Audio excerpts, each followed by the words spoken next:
Welcome back to the Lincoln Project. I'm your host, Reed Galen. Today, I'm once again joined by Tom Nichols, staff writer at The Atlantic and a specialist on international security affairs, including Russia, nuclear strategy, and NATO. In addition to his work at The Atlantic, Tom has authored a number of books, including Our Own Worst Enemy and The Death of Expertise, available wherever fine books are sold. And as always, we can't have Tom on the show without once again mentioning that he is a 5-time Jeopardy champion back in the Alex days. Tom, welcome back. Hey, Reed. Thanks for having me. All right. So, Tom, we got a lot going on in this country and overseas, and you are, I think, both politically and from a media perspective, sort of sitting in the middle of a lot of it. So tell me, as you sit in your perch up there in the great New England, are our arrows pointing up? Are they pointing down, side to side? Where are we? I keep wanting to believe that the fever will break, that Trump has reached his Joe McCarthy moment. I don't think we're there yet. I think we're still kind of side to side. I think we're coming out of a bad time. I mean, even little things. I'll be more optimistic and say the arrow points up a little bit. I noticed for the other day I had to go and do kind of very routine shopping and house kind of stuff. And it even feels like things like the supply chain crunch is letting up, and inflation is down, and things are, the snow is melting, and all that. But I think politically, we're still, we're still in this strange netherworld where one of our major political parties has, the center right party has become completely dysfunctional and doesn't function like a normal political party, and that's not over. Yeah, and I think it's important, Tom, at least from my perspective, it's hard to, I don't want to say it's hard to explain because I don't want to condescend, but, the Republican Party is really part of an authoritarian movement. It is its political wing, right? It has its Tucker Carlson's, it's got its Mark Meadows, it's got its Stephen Miller's. And so it's a sizable wedge and a powerful wedge, but overall part of an authoritarian movement. And I think that's the one thing that so many of our friends and colleagues and people who should know better continue to misunderstand is that Trump is not a politician, right? He has political power. He has held political office, but he's not in any way conventional, which is he sits at the top of an authoritarian movement, at the top of an authoritarian vertical. And so trying to explain why political gravity doesn't apply to him after almost 8 years, Tom, still seems to be beyond the reach of people who should know better. Yeah, he's an authoritarian cult leader, which is why a lot of these things that would ruin ordinary politicians just don't touch him. Right. And I think, in a sense, the media, the Democrats, kind of the normies, as we, people who don't. I know some people object to that term. It's actually more derogatory toward people like you and me who are obsessed with politics all day. The normals who just live their lives, kind of still can't get their arms around, like, this guy's going to be indicted for evading financial laws, for paying off money to a porn star that he had an affair with while his wife was nursing his new baby. Like, 1/1,000,000th of this would have been the exit from politics for anybody else. But it's not about politics. It's a cult. And I think you're absolutely right. This is an authoritarian movement that is actually smaller than people think it is, but has incredibly high visibility because of Tucker Carlson and Fox News and Newsmax and OAN and these other vessels for it. I think that one of the things I always worry about, I've written about this many times. I worry about complacency. I worry about people saying, is it really that bad? Yes, it really is that bad. It really is that dangerous. We're both old enough to be living through a time that even 20 years ago we would have thought is completely unimaginable, right, in modern America. Yeah, and I think I want to talk about the size of the movement because, it is not unusual. In fact, it's probably pretty normal throughout human history that a minority of a population can dominate a majority of a population. Sometimes that's ethnic, sometimes that's political, sometimes it's religious. But the truth is, Tom, is that let's say that this authoritarian movement represents 10% of Americans. That's 30 million people, many of whom I was going to put it closer to 30, but okay. Okay, fine. Yeah. That's 90 million. 90 million people, right? And many of them are heavily armed, right? And so, when you see a Trump go out and, hint at standing up for me, right? They're doing this to me to get to you, right? We shouldn't underestimate the types of people that Trump and this movement have drawn in to the political process, which are the militia types in Coeur d'Alene, Idaho, the types of people that QAnon has dragged in, which is in its own way, a very violent movement. People who are anarchists, Tom, they are nihilists. They don't believe in any sort of governance. They do believe in violence to achieve an end. And Trump has drawn them through word and deed into our world that you talked about 20 years ago, maybe 30 years ago, right? Whether or not it was Waco, Ruby Ridge, Oklahoma City, right? These people were on the fringes after those. And your colleague at The Atlantic this month talks a lot about this. It went underground, but he pulled them back out of the sort of netherworld and placed them right in the middle of American politics and society.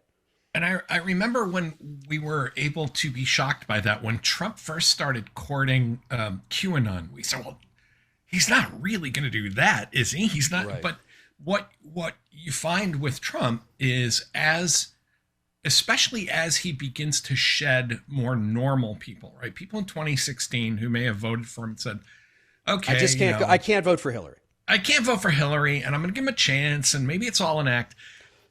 As those people have, walked away, he's had to replace them with, the hot, crazy, extreme, and that's pretty much who are going to be the bitter enders for this. And, your point about dominating a majority, the problem in our political system is that they are efficiently distributed throughout the states in a way that allows them to have a disproportionate amount of control over what happens in the House and Senate, especially the Senate, and in the Electoral College. Whereas Democrats tend to be, clustered in very hyper blue cities. Right. And although people want to, some of that is gerrymandering, some of it is, the usual chicanery that's gone on for 100 years with drawing districts, but it's also just the result of kind of natural sorting of Americans into urban and rural, moving from the cities to the South when they retire. So you get an older, Florida becoming more older and conservative over time.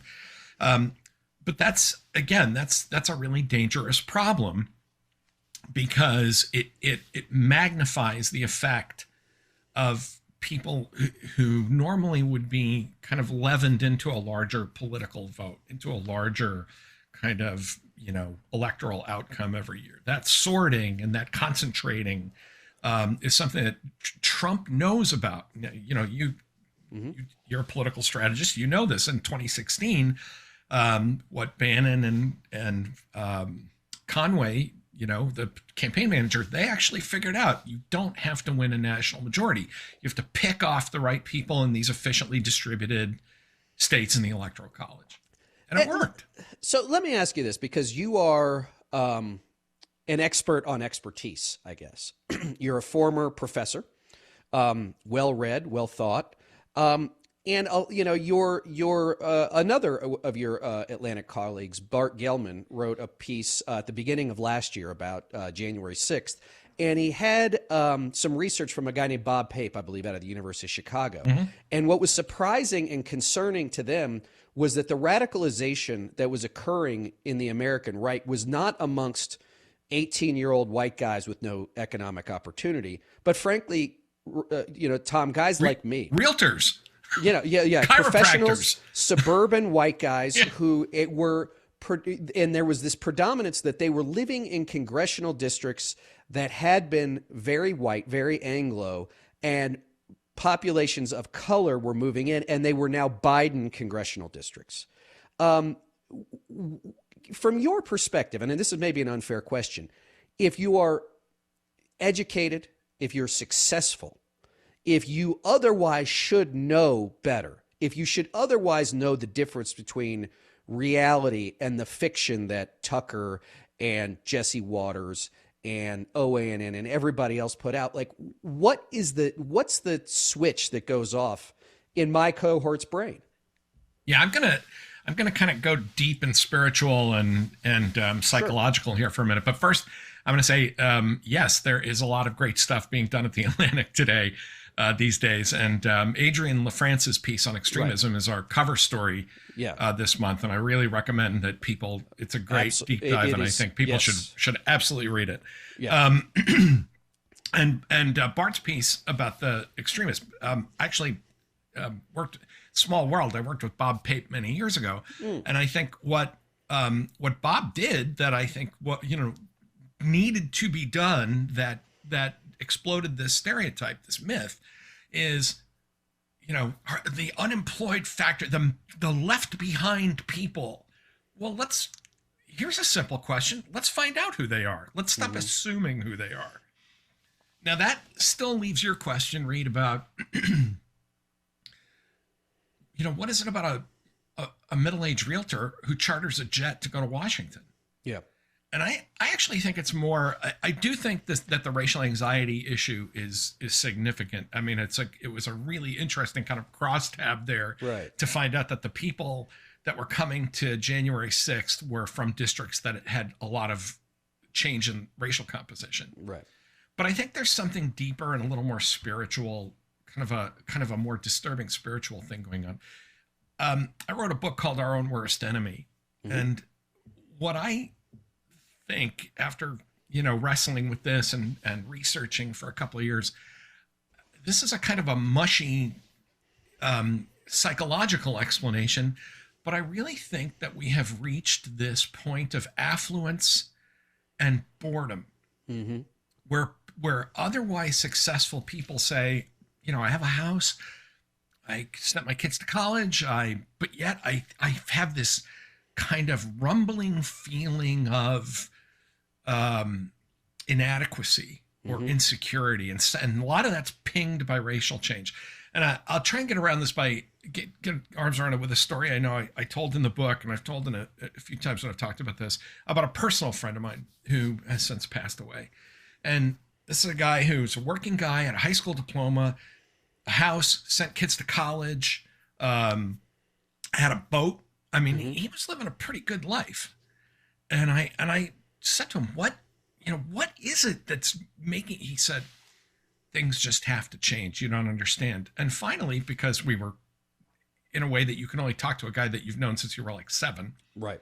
I said, you want it to be 1966 again, and our neighborhood is all white, and there's a diner on the corner, and the local barber shop, and the drugstore, and we were kids, and not a Hispanic storefront church, not a bodega Walmart. down this. Yeah, right. And he basically went, yeah, okay, yeah. So they want said, Mayberry. It's a Mayberry desire. But the thing was, our hometown was never Mayberry. I mean, that's a very romanticized. I mean, I grew up in a kind of gritty factory town, and there were a lot of ugly stories underneath the barber shop and the diner and the bar and the drugstore. I mean, there was a lot of nasty stuff about alcohol and spousal abuse and all that stuff. And you could just see it. It's like I'm in my 50s, and the barber shop is a Spanish church, and I just hate it. I hate all this. And I think that there is this kind of restlessness and search for meaning that these people put on costumes. Right. They dressed like George Washington. They said, this is going to be the most interesting thing I will ever do in my life.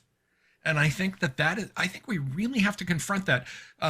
Francis Fukuyama had then I'll, leave the high flown intellectual stuff alone. But Francis Fukuyama, who I should have credited more when I wrote Our Own Worst Enemy, because I think he called it back in the early 90s. He said once we have a kind of affluent liberal order, the boredom could well drive the citizens of that order to find a new cause to rebel against. And what they will rebel against is that order itself, because there's nothing else. Right. There's no other cause. And I think that's a big part of what you're seeing now. And I'll just add one of the, you asked in your your cohort, sort of well-off, middle-aged white people. You know, the other thing about this, you have to have the money to be able to do this. Right. It's not cheap to be an insurrectionist in DC. No. These guys were all hanging at the Willard. Right, and wearing thousands of dollars of battle rattle and everything else. Yeah. So a couple of years ago, Tom, because I am this cohort we're talking about, I'm down in southern Utah for Memorial Day, and a bunch of guys and I go mountain biking. And I'm not that great a mountain biker.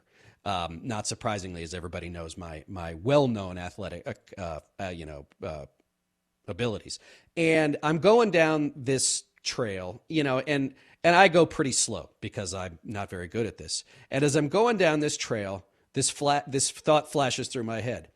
This is what wealthy white guys do to feel alive, right? And on that same trail, not 20 minutes later, one of the guys leading the pack flew over the front of his handlebars and ended up with a concussion and a brain bleed that it took him months to recover from, right? And now that's the story we tell, right? That's the story we tell. But the other part too, I mean, look, I grew up in Northern Virginia, right? My dad worked on Capitol Hill. My mom worked at the transportation department, all this other stuff. And at Haycock Elementary School in Falls Church, Virginia, I mean, for the 1980s, Tom, I had a very diverse class, right?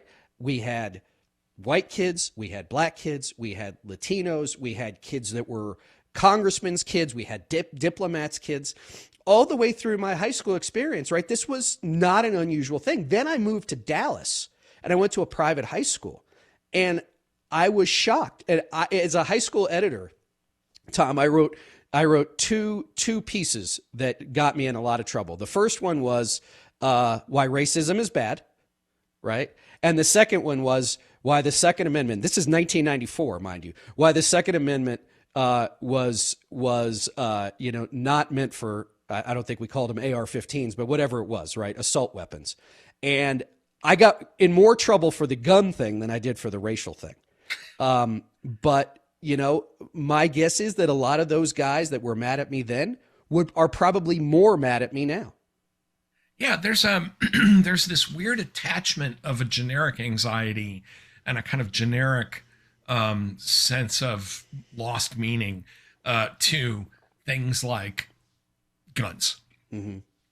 Go back to Thomas Frank's classic book, What's the Matter with Kansas, right?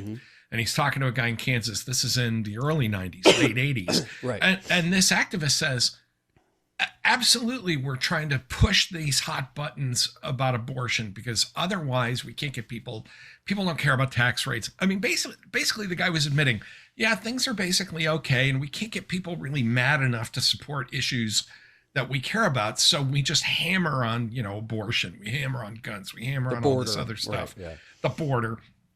I mean, I live in New England. Yes, there are people, living in completely white enclaves in New Hampshire saying, I'm really concerned about the southern border. And crime. Yeah, okay. But I think, again, this is a way of displacing this kind of general, America doesn't look the way it looks. I mean, I sometimes wonder if the country is going through, at least a part of the country, part of the Republican Party is going through this gigantic midlife crisis. Sure. Right. And because it seems to be something that is heavily concentrated, men in their 40s and 50s. I mean, I know that's too simple an explanation. Look, explanation. You used to do what my dad did. He bought a frickin' sports car when he turned 40, right? He drove around in his convertible, right? Hey, I just retired last year and I bought a new car. Let's take it easy on that stuff. But I think there is something to this notion that I feel adrift. I don't have a big cause. And I think, and here's where the culture comes into it. Yeah. We are a culture now that despises ordinariness, that if you just live your life, I get up every morning, I feed my cat, I kiss my wife, I have a cup of coffee, I sit here, I talk to you. There are people who are like, no, I have to be a Marvel superhero. Mm-hmm. I have to be I can't just be involved in my community. I can't just be a good husband. I can't just be good at my job. I am, crashing through a gigantic child murder Satanist conspiracy. QAnon. And or QAnon, it reminds me of and we don't talk about this enough, but I mean, it reminds me of the Satanic Panic back in the early 80s, which was again an expression of parents of that first generation of parents who had to leave children in daycare because both parents were, it was like this giant outpouring Listen, man, of national anxiety. You're talking to a proud latchkey kid. I get it. Oh yeah. I mean, we just yesterday on social media, we were all talking, we had a big long conversation about all the stupid, incredibly dangerous things, that we did as children. Sure. In my case, and I'm sure in your case, often involving fireworks. Are you kidding me? Come on. There was a floodplain near my house. We blew up everything. Right. If the firecracker fit, you exploded it. Right. And sometimes it was somebody's hand and, and then in the 80s, you start leaving kids in daycare, and this causes this national anxiety attack. And I think we're having something similar to that. We're having this kind of national, sort of attack of ennui and resentment and aimlessness. And now we're attaching it to these big conspiracies. And the difference now is that there is an entire industry in places like Fox News that just services that and monetizes it and commercializes it in a way that didn't exist, back in the 70s or the 80s. So that's a good segue. Let's talk a little bit about Trump and this impending indictment as we're recording this on Tuesday. We think maybe it's tomorrow. Who knows? But I want to talk about Fox News, Tom, because yesterday there was a clip of Jesse Waters on The Five, which is the most popular show on that network. It's like 5 million people an afternoon. And Jesse Waters says, they're indicting my president. He represents 74 million Americans. If they put him in jail, they put 74 million votes in jail with him. Now, remember that Fox has not said a lot of bad things about Trump, right? I think that's an important distinction. But they have been very circumspect about saying anything good about him either, because maybe they love Ron DeSantis or whatever. I posit, Tom, that they're doing that because they know that's where their viewers are, not necessarily because Rupert or Lachlan Murdoch have any real love for Donald Trump. Right. I mean, I think, the shamefulness of what happens at Fox, and this is where I'm going to, by the way, raise my hand, as I know you probably would. I was a Fox viewer for a long time. I used to watch The Five back, we're talking 10, 15 years ago, when it had, Bob Beckel and, that. Oh, yeah. Beckel and my dad were buddies for years. They were on TV for years together. I thought The Five was kind of a pleasant afternoon hour. And remember Hannity and Colmes? Yes. Right. I think you're right, though. I think they've said, this is where the money is. And people that you would think would know better, Dana Perino sitting right next to Jesse Waters, all nodding, all of them having these awkward silences while Gutfeld says something, completely toxic and silly. Right. Judge Pirro going off on, again, whatever she does. I mean, it's look, really, she's half deep in a box of Franzia by airtime. So right? It is, a remarkable, it's like watching Network. The old movie Network, where, it went from being an interesting kind of commentary to a carnival. And I don't think it's because there's any, I know, and this makes me crazy, it's, they're being paid by the Russians and they're doing it because that's how you stay on TV. They're being paid by the cable companies and your cable subscription and mine.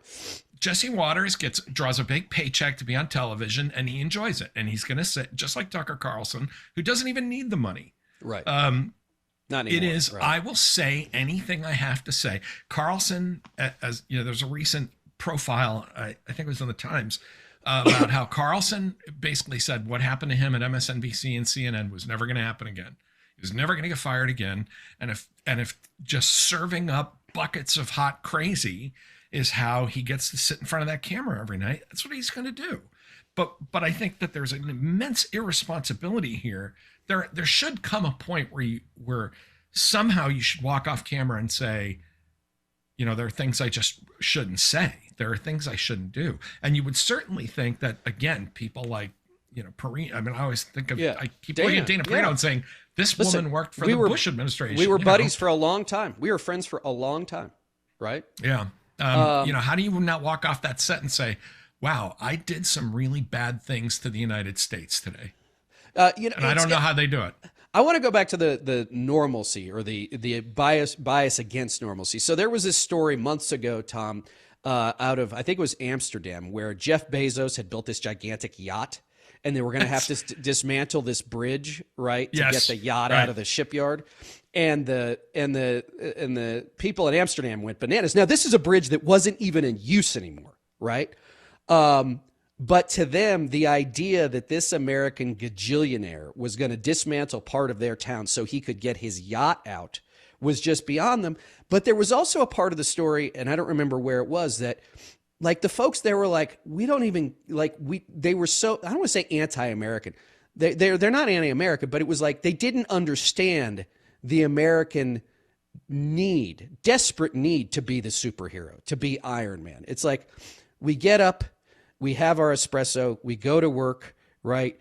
We love our kids, we read, we go to museums, we ride our bikes. Like we have it really, really good. We are a wealthy Northwestern European country, and F Jeff Bezos and his yacht. But for the most part, like we have it pretty good. And what's wrong with you people, right? I mean, they're right. Not just Jeff Bezos and his yacht, but what the hell is wrong with you people that Jeff Bezos, that comes from your country? And, I totally understand that. And I think that there was a time where a lot of Americans felt the same way. I have it pretty good. I mean, the middle, wasn't it like the house, the 2 cars, all of that was, because I don't know about your parents, but let's say my grandparents, right? My grandmothers were both born in houses without electricity or running water, right? By the 1950s, my one grandmother, she lives in New Hyde Park on Long Island, right? They have my grandfather was, he was in drapery. He was an upholsterer, right? They went My father had to translate from Greek into Greek. The banker telling his parents, he was like 1918. This was around 1930. So he basically was about a young teen having to translate it from Greek with the banker telling my grandparents they were going to lose their house. Right. So I mean, Tom, maybe it's just how fast everything's sped up, right? Which is we go from basically the 16th century in the 1910s, in the early 1920s, right, pre-World War II, to the deep 21st century in 100 years. And yet we're mad about it. There was this whole flap the other day about, do we live? I think was it Taylor Lawrence who did we live in this hellhole. No wonder kids are desperate. Like, I'm old enough to remember oxygen tents. Right. I'm old enough to remember, look, my uncle had polio, lost hearing in one ear. Polio. I have people in my family who limp from polio. We sound like a couple of cranky old guys doing this. But on the other hand, it does explain the Captain America Iron Man thing, where I think people have just said, there are no more challenges. I need to be a hero somewhere. I came from a background where you were a hero because you went to work every day and you put food on the table and you kept a roof over your head. And that was all the heroism most people needed. And I think I think Trump and this authoritarian populism have tapped into this huge amount of boredom and aimlessness that has gripped people. And that's why they fall down internet rabbit holes, YouTube, all of that stuff, because it makes life more interesting. Well, no, think about it. If you go to I've never been inside a Trump rally because I'm not that suicidal. But if you go outside at a Trump event, at a Trump rally, It's a carnival. It's a show, right? It's like an old people following a dead concert. It's like Right. it's like aging deadheads, But wearing funny hats. But back to this idea of what you're talking about is, they play ridiculous music at his rallies, right? YMCA, for example, and he does a ridiculous dance to it. If Nikki Haley, Ron DeSantis, Mike Pompeo, Mike Pence, if any of them did that, they'd be like, is that person having a fit of some kind? What's wrong with them? Right? But he does it and they go bananas for it. Right? It's not the same thing. Kevin Williamson had a great line this morning where he said something to the effect of, look, I don't really know if Donald Trump is diagnosably mentally ill, but in the colloquial sense of crazy, he's as crazy as a sack of ferrets. Right. And, if anybody else did the same thing, you'd say, Mike Pence needs to be taken in for evaluation. Right. But I think, again, there is this, Trump is like the externalized id of a lot of these people. Sure. Who are like, what's the saying? For 6 years we've been saying that he is who they would be if they had his money. But right. I think it's more than that. Again, I'm going to kind of go psychological here. It creates conflict with other people that then becomes kind of emotionally sustaining. Sure. For a lot of folks. It's road rage, but everywhere. And a way of forcing other people to kind of. It lets them drain emotional energy out of other people. That's, I've been telling people for the past few years, they say, well, how do I talk to, my Trumper friend? How do I talk to my dad? And I say, don't engage. This is the one thing that I think is really important because there are no ends. I think when you and I were running around trying to convince people not to do stuff like this in 2016, we still thought there is an endpoint to these arguments. We will agree. We will disagree. We will, get some. This is just like constantly for a lot of these people, these arguments are just a way of constantly drawing energy off of other people to recharge their own batteries. There is no endpoint to it because it's designed not to. And I think you'll find that the thing that makes Trump and his supporters the angriest, the thing that is guaranteed to generate fury among them is to say, okay, fine, whatever. I understand your view. I don't want to talk to you about this anymore. Right. That is the ultimate betrayal to somebody who is part of the Trump cult, because I think part of the reason they're in it is to generate opposition from other people. That's why these guys didn't leave Twitter and Facebook and go to Truth Social and all these other no, because they want to own the libs, right? They want to be around people that they can annoy. They don't really want to talk to each other. Right. So let's talk about that, because there's a fair amount of cognitive dissonance that these people walk around with. So let's talk about something that you have deep experience with, which is Russia, right? And so there's at least a slice of them, Tucker, Trump. Now I think it's performative, but he said it. Ron DeSantis, who Ukraine's not in our national security interests, right? But these are people, Tom, who also believe that the Chi-Coms, the Chinese Communist Party, the Chinese are public enemy number one. Now, they see Putin and Xi together in Moscow with all the guys doing the weird salutes and the, everything else. We're dear friends. So now it's like, well, if you're a friend of Putin, you're a friend of Xi too. How does that work? And I don't know that they'd be able to tell you other than it's not the same thing. You are asking for intellectual consistency from people who have the political attention span of a goldfish. Right. They don't care about that. All they care about is whether you are mad about it. Right. Now with people like Carlson, I think Carlson's an interesting case. That's why I thought that profile of him a little while back was interesting. He's an interesting case because it's like validation. I've never kind of made it into the intellectual circle I want to be in. I think that's the other thing people need to understand about a lot of the right-wing commentary sphere. They claim to hate the culture, but in fact, they spent many years trying to be a part of it. Remember that Tucker emailed Beau Biden for help getting his kid into Georgetown. Getting into Georgetown, right? This is not like, hey, Bob, I need your help getting my kid into community college. as I always say, Reed, you'll know that that Fox is serious about connecting to the common man when they move out of New York and they open their new headquarters in Kansas City or Omaha, and all their staff has to go with them and live the heartland life, which none of them will ever do.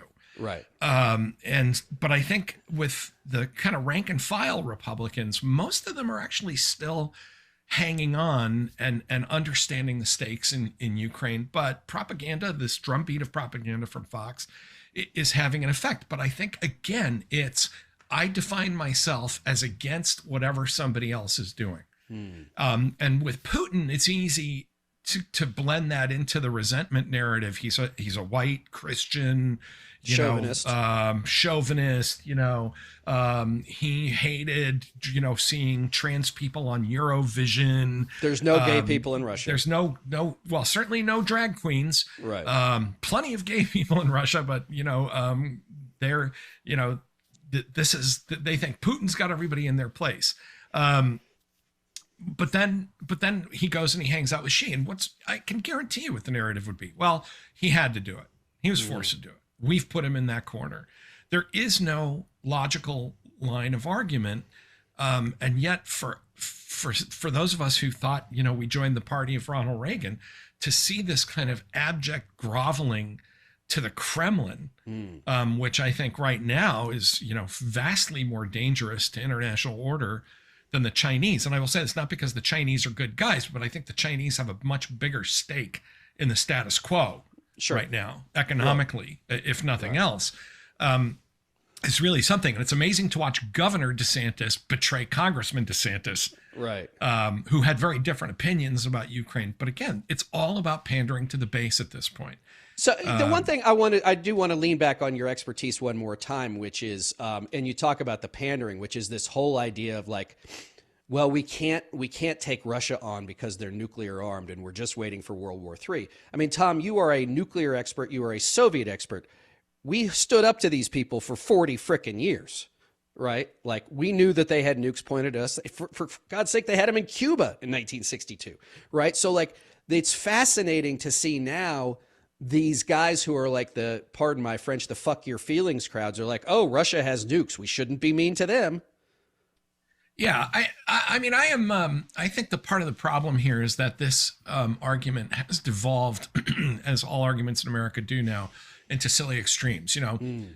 We started off with let's ride in on a no-fly zone and start, having NATO pilots blasting Russians out of the sky.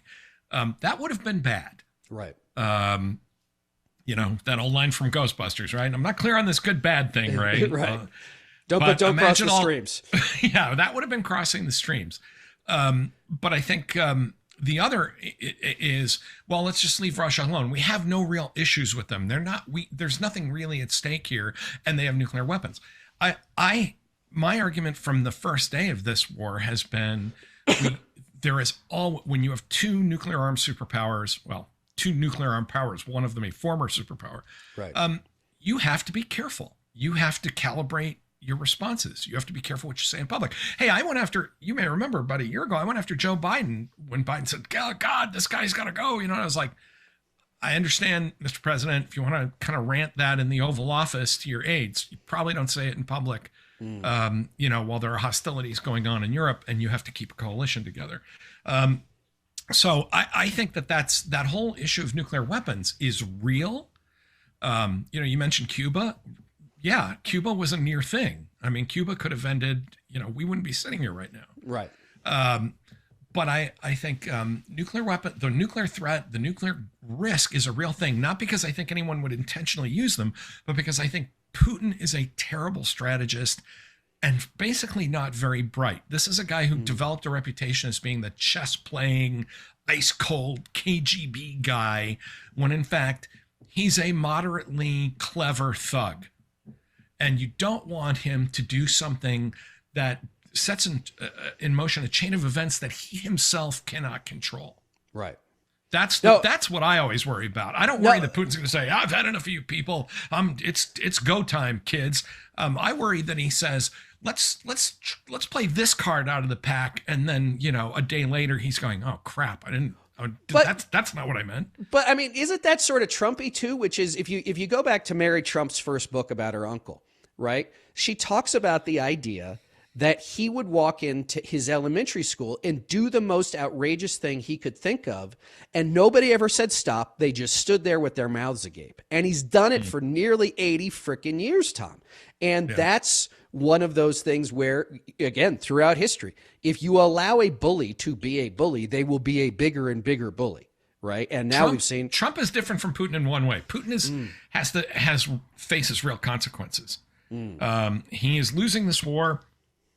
His inner circle is, pretty shaky at this point. He worries about, public dissent, and I'm sure he worries about, whether people around him are plotting against him. The thing about Trump, and in a way, what Trump has always had going for him is that he is such a colossal ignoramus that no one takes him seriously. Right. Trump walks in and does kind of the political equivalent of, dropping his pants, and everybody goes, well, what are you going to do? The guy's a little off. And he's been that way for 50 years in American public. Right, and he's always been that way. I mean, this is that I keep hammering this point that you need to I mean, this is why people get mad at me and say, stop amplifying Trump. I'm like, no, I want to put everything Trump does right in your face every day so that you can't wish it away, so that you can't say, what are you going to do? That's the national response to Donald Trump. It's like, what are you going to do? No, you should be every day, as long as this guy is a presence in our politics, as long as he's the front runner for the Republican nomination for president and a likely 50-50 shot at this point winner to return to the White House, you should get up every morning and say, here is what this, sociopathic ignoramus did today. And you should confront it, because the other thing, as you well know, talking to people who support Trump, if you say, look, he just did this, or he said that, and they say, well, I didn't see that. Right. I don't know that. It's interesting you bring that particular piece up, because Rick and I tell this story of probably late 2018 throughout 2019, Tom, we would get invited to these meetings of very thoughtful, solid, old line Republicans. And they thought at that time, even 2+ years into his presidency, 2-ish years into his presidency, that somehow you could separate him from the GOP. If we could just get rid of him, we'd get our party back. I always said, probably not graciously, even if you did, why would you think anybody would want you to run it? But that's neither here nor there. But they would say, we have to make him look like a loser. We have to take him on policy, right? He's been bad here. He's been bad there. And Rick and I would say, if you want to beat this guy, you got to be in his face all day, every day. And you're going to have to get your hands dirty. And I think back, I don't know if you're a big Andor fan, but I think about that, the Luthen speech in episode 10, which is a fabulous 3 minutes of television, if you haven't seen it, which is sometimes you have to use the tools of your enemy against them. And there's a lot of people, Tom, who don't want to confront that reality, right? They want to look at the trench, but God forbid they'd ever climb down in it. Well, first of all, I'm glad we've both established our towering nerd cred.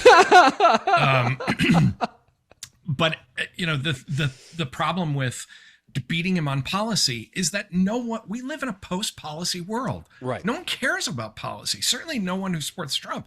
They don't.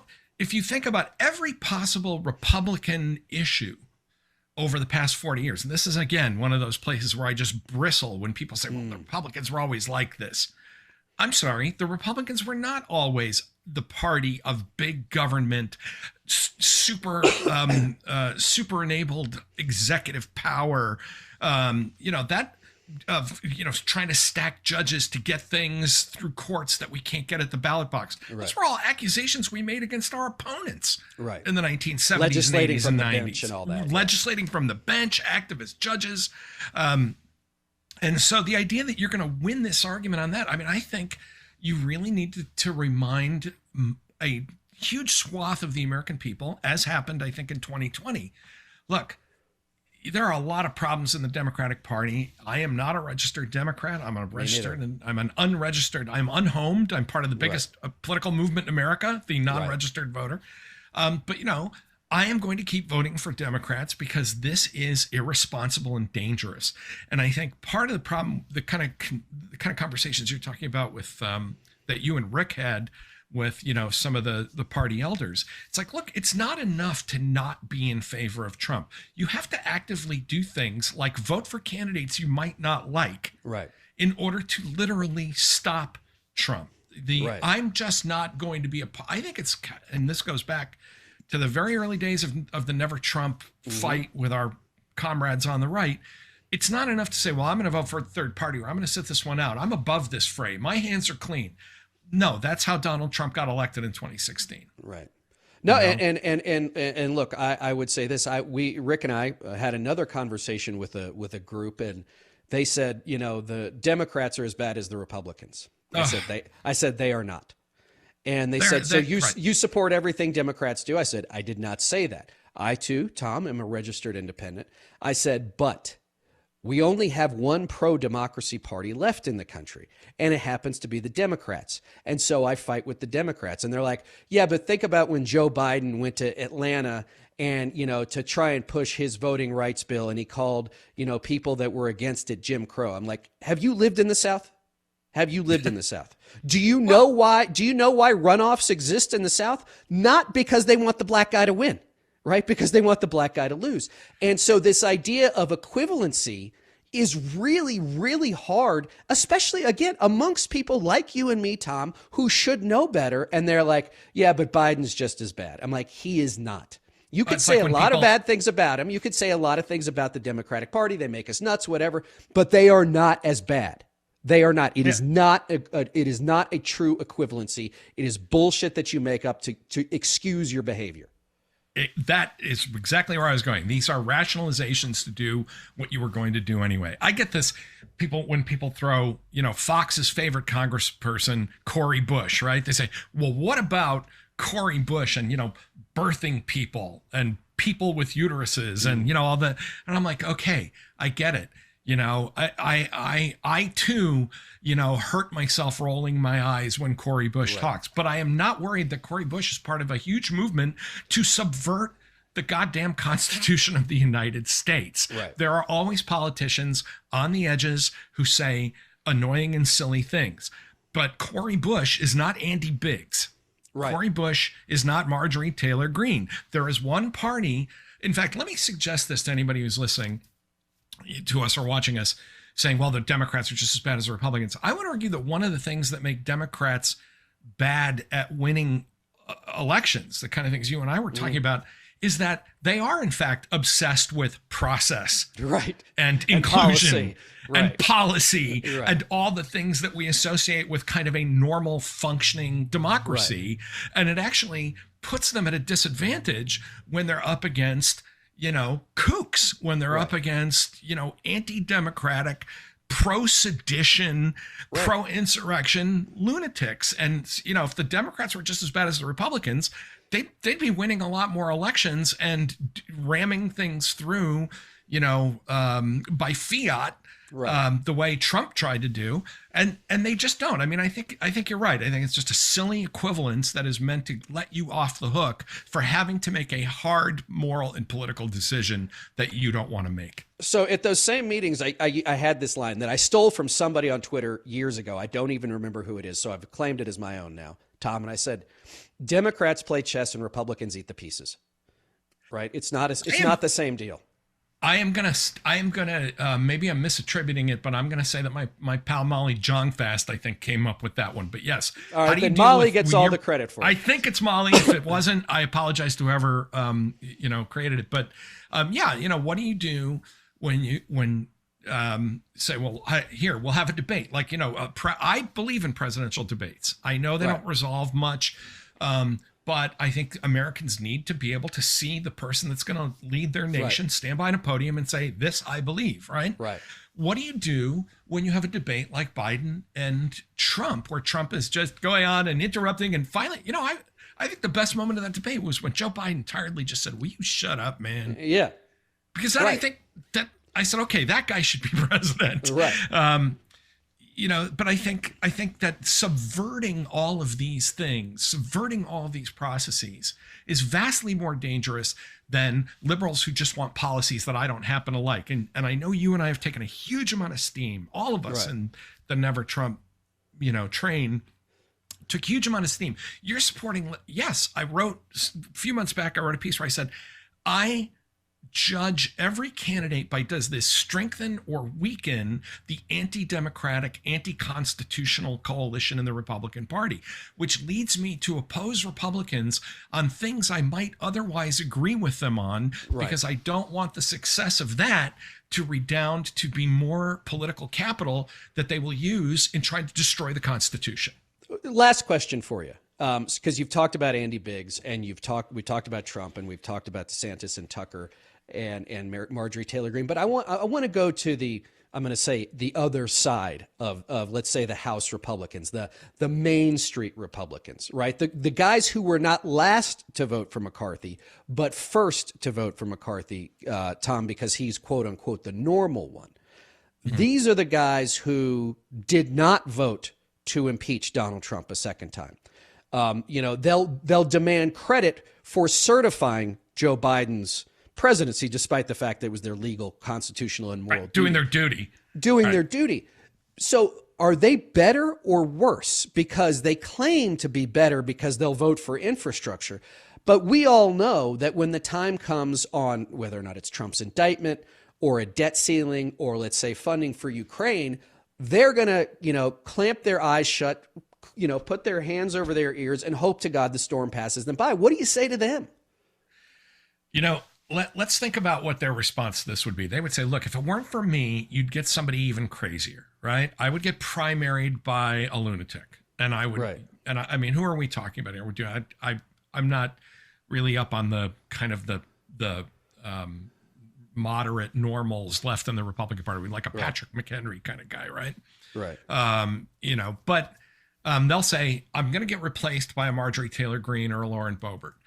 So you don't want that. And I'm here to kind of be the guardrails. Well, two things. First of all, they haven't acted as the guardrails. Mm-hmm. That whole theory went to hell, 4 or 5 years ago. And there's a part of me that says, you know what? If you're going to get replaced by a lunatic, let's get on with it. Right. Let's kind of sharpen the contradictions here, to use an old Marxist term. But let's create stark choices for the American people instead of kind of being able to finesse this, so that then you end up enabling a Kevin McCarthy, who I think has just sold his soul to these extremists. Right. He gets up in the mirror, and every morning when he shaves, Mephistopheles is standing behind him. Yeah. Well, and saying, TikTok at some point I'm going to collect, buddy. Right. And I think there's my moderate conservative former New England squishy Republican soul, mm-hmm. I kind of understand those guys, but the case of people like Peter Mayer, Adam Kinzinger and others, they are driven out. But I almost think if this is what this party wants, maybe they should have to live with it and present that to the American people. But I am a tad less judgmental on them, simply because I think many of them are stuck in a very bad place. And I will at least give them credit for not going the full, here's a name we haven't used yet, but that I always try to remind people about, that they haven't gone the full Elise Stefanik. Right. Well, amen to that. Who has said, hey, I was a Bush person, I'm a moderate conservative. Oh, no, that went to Harvard. Work. Right. Yeah, I went to Harvard. That didn't work. Fine. I'm the queen of MAGA lunacy, because that's what keeps me eating in good restaurants in Washington. And, and we should tell our friends at the National Endowment for Democracy, she is still on your board, and she should not be. All right, Tom, before we let you get out of here, where can our listeners and viewers today find you online, and where can they find your work? I am online on Twitter at Radio Free Tom, one word. I am a staff writer for The Atlantic, and you can catch me at least 2 times a week writing for The Atlantic Daily. So if you're not an Atlantic subscriber, nonetheless, go and sign up for our newsletter. And I think if you read it enough times, you'll become an Atlantic subscriber, so you can read all that other cool stuff. And that's my perch these days. That's where I hang out. Awesome. And as always, gang, you can find me on Twitter and TikTok. Don't tell anybody, at Reed Galen, and on Instagram at Reed_Galen_LP. Tom Nichols, thanks for joining me. It's always great to talk with you, Reed. Thanks. And everybody else, we'll see you next time.